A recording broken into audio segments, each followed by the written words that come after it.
Hello and welcome to RFL. I'm Andrew Whitman in for Richard French. We start tonight with the Capitol riot and Democrats continuing to push for answers about that terrible day. Today, House Democrats announced plans to create a commission to investigate it.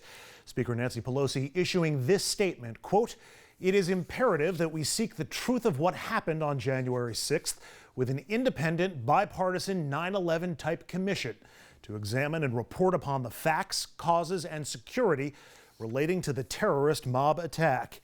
Worth noting that House Minority Leader Kevin McCarthy has not agreed to anything, at least not yet, but at least there are signs of progress. Meanwhile, House Republicans have appointed a replacement for Liz Cheney in their leadership ranks, as many of them continue to rewrite the history of the attack on the Capitol. The majority of House Republicans making it clear their identity is tied to former President Donald Trump, electing Trump-backed candidate Elise Stefanik, who promoted Trump's lies of widespread election fraud, to replace Liz Cheney as their new third-ranking official. I also want to thank President Trump for his support. He is a critical part of our Republican team. In recent days, some Republicans have been doubling down in their efforts to cast doubt on the 2020 elections, and now even trying to minimize the savagery caught on camera during the deadly January 6th insurrection. There was no insurrection, and to call it an insurrection, in my opinion, is a bold-faced lie. I don't know on a normal day around here when people are threatening to hang the Vice President of the United States. Multiple videos captured that day show rioters breaking into the Capitol, attacking officers, and calling for the heads of the Vice President. Where are you, Nancy? We're looking for you. And Speaker of the House, Nancy Pelosi. D.C. Metro Police Officer Michael Fanone, who was beaten with a flagpole and suffered a heart attack, telling CNN he and other officers were absolutely traumatized by the attempt to rewrite history. You know, this isn't about, the political future of one party. This is about right and wrong. This week, the Justice Department made another arrest in their federal case, Christopher Warnagiris. Prosecutors say he's seen here in the jacket and military backpack, now identified by prosecutors as the first active duty military officer to be charged in the deadly January 6th attack on the Capitol. Prosecutors say the 20-year Marine Corps veteran defied orders and violently pushed and resisted Capitol police officers as he entered the building during the insurrection. He's now one of roughly 440 accused rioters charged in the attack on the Capitol. Back to Liz Cheney, who of course was stripped of her leadership post, but she is not staying quiet and she isn't going anywhere. I think that it's very important for us to be a party based on truth. I think it's important for us to understand the threat that the claims the former president is making. The threat is ongoing. I think we know that the kinds of language we've heard from him has caused violence in the past, and there's clearly an attempt to unravel the democracy, if you will, by focusing on challenging the legitimacy of the election. The issue is, are we going to be a party that sits by silently while the former president continues to perpetuate lies about the election? And it is the case that there are too many people in the leadership of the Republican Party today who've been willing not only to sit by silently, but to help enable that. To help digest all of this, we turn to our first guest tonight. He just penned an opinion piece in the Washington Post with the headline, "Trump's Place in History. He is the Supreme American Demagogue." Eli Merritt is an adjunct professor of political science at Vanderbilt University. Professor, we've spent the last couple of weeks trying to put the Cheney for Stefanik swap into perspective, both for the Republican Party and for the nation. What's your sense? How significant, how impactful is what House Republicans just did? Well, I think that what's significant here is what Liz Cheney has done. Liz Cheney has stepped up in the most significant way an American leader, elected leader can, really as a profile in courage. I have recently done an analysis of JFK's book, Profile in Courage, and she really meets the criteria. She is stepping up for our constitutional democracy, and she is stepping up for truth. And this is the glue that holds our constitutional democracy together. And so that's what's on my radar and what I think we should be celebrating really now. And we've certainly been trying to do that, but it does seem like she's been doing so in something of a vacuum in Republican circles. We've focused a lot on Republican elected officials, Trump, McCarthy, McConnell, people like that, conservative media as well, for giving the big lie and the Trumpist view of the party the oxygen that it has gotten recently. Do Republican voters play a role in this as well? Who do you hold responsible?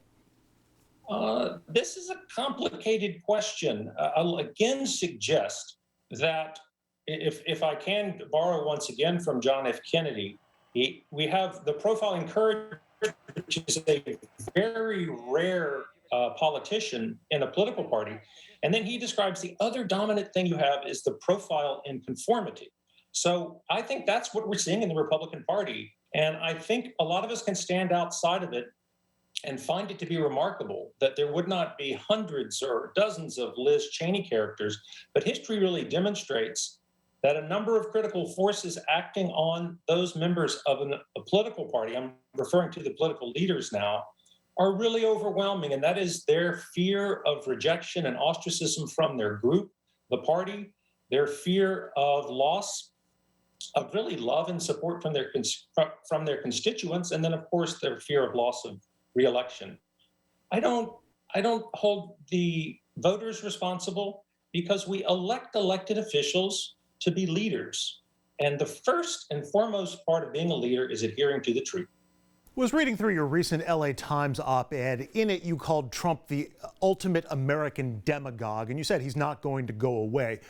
We've spent so much energy focused on Trump and a possible return to power, and something to fear, but there are a lot of others now following the Trump playbook who seem to be itching to be the next demagogue. They might be more competent at it than Trump was. What's the nightmare scenario for you? What keeps you up at night when considering the future of the Republican Party? Well, I think the nightmare scenario to me is a step beyond what we saw over the past 4 years.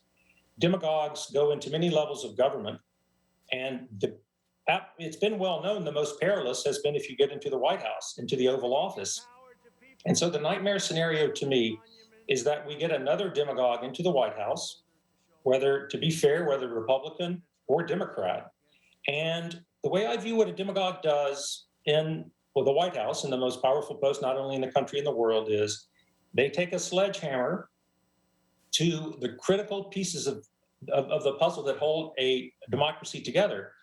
On the one hand, ethical constitutional norms, the Constitution itself, and the most fundamental elements. Normally, when we have the loss of a democracy, it begins with an erosion and the destruction of voting. So if we take what happened under Trump and say we got to let's say there's 4 stages, we got to a stage 2, danger to our democracy.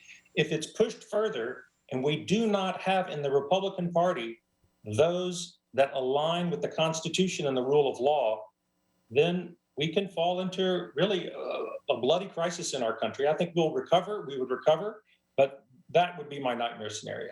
And House Republicans, of course, this morning just took another step towards that kind of dismal possibility. Elise Stefanik, now the House Conference Chair. There was a conservative challenger to her election this morning who complained she was too moderate for the job, and her record would seem to confirm that. But then I flash back to 2015 and 2016 when the Republican Party was saying the same thing about Donald Trump, who it appeared was willing to take almost any position that he thought would be advantageous, kind of like what Stefanik just did in her Trumpian evolution. In that sense, is she almost the perfect figurehead for where the party is right now? I think she is the perfect figurehead of where the elected officials within the party are. I don't know, in fact, how unique she is. She's been raised to a leadership position, but we see that Liz Cheney is such a rarity. But I think what's so important here for the Republican Party to recognize is, and I think they would agree that their party is in an identity crisis. Well, what's the nature of that identity crisis? I think the most significant element in that identity crisis is the party's attachment, deep emotional attachment to Donald Trump and also to white Christian nationalism. So I think they're going to have to work very hard. They really have to break those attachments, or I do believe this party will continue to diminish, and I can't predict when it would go extinct, but it will. all the forces of progress are going towards a multiracial democracy where we prize equality.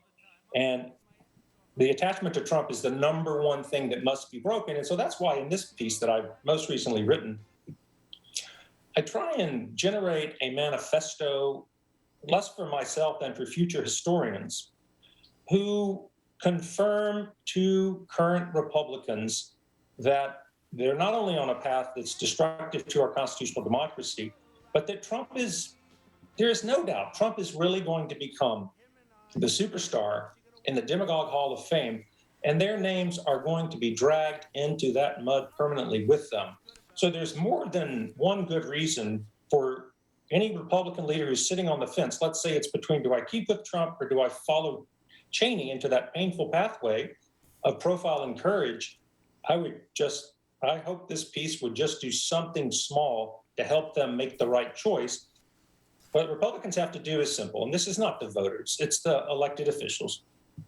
They have to abandon Trump and find an independent force forward for themselves of conscience and of the highest valuation placed on our Constitution, the rule of law, and truth. Eli Merritt, adjunct assistant professor of political science at Vanderbilt University. Professor, really appreciate it. Thank you. Thank you very much. And up next on RFL, the CDC eases rules about masks for vaccinated Americans as the FDA approves vaccines for kids. But people still have a ton of questions about COVID and what they should still be doing to stop the spread. After the break, a top doctor from Johns Hopkins joins us with answers.